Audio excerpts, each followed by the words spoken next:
कहावत है कि रुका हुआ पानी जल्दी गंदा हो जाता है और बहता हुआ पानी हमेशा साफ रहता है। हालांकि ये कहावत जीवन के व्यवहार, ज्ञान और क्रियाकलापों पर आधारित है, लेकिन बुजुर्गों ने भी हमें पानी के अनुभवों को जिंदगी से जोड़कर यह कहावत बनाई और बताई है। सही भी है।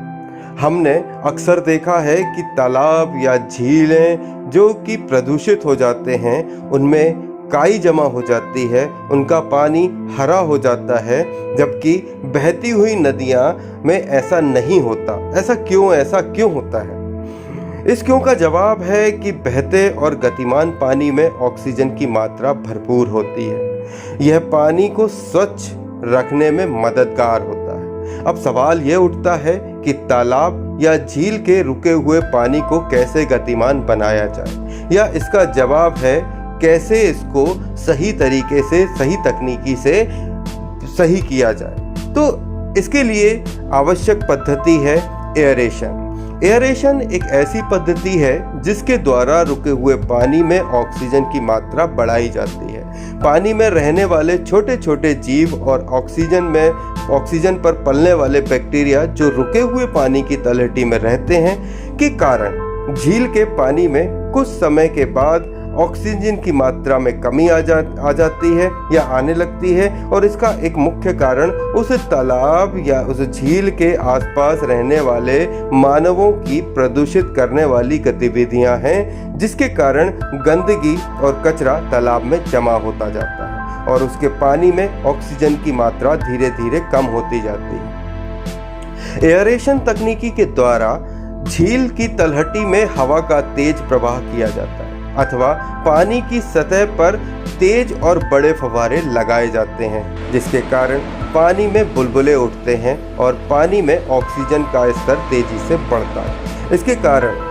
ऊपरी वातावरण की ऑक्सीजन पानी में घुलने लगती है और तलहटी में जमे सूक्ष्म जीवों के लिए खतरनाक हो चुके पानी की जगह ले लेता है और इस तरह इस पानी का शुद्धिकरण किया जाता है। घुलनशील ऑक्सीजन, जिसे डिसॉल्व ऑक्सीजन कहा जाता है, पानी को साफ रखने का एक महत्वपूर्ण घटक है। यह न सिर्फ मछलियों के लिए जरूरी है, बल्कि अन्य जीवों के लिए भी ये क्या है, बेहद जरूरी है। और इसी के कारण पानी क्या होता है, साफ रहता है।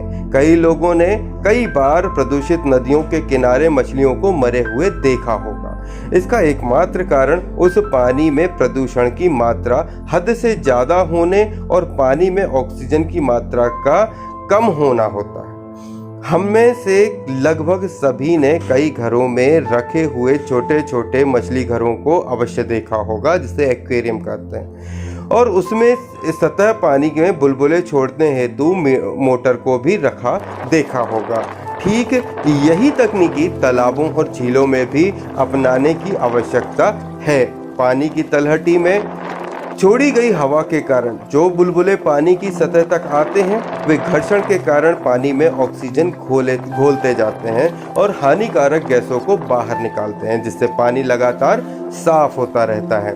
झीलों को प्रदूषण मुक्त करने का यह तरीका सबसे ज़्यादा बेहतर है और इससे बड़े बड़े तालाबों और झीलों में फव्वारों को लगाया जाना एक एयरेशन तकनीकी का माध्यम है।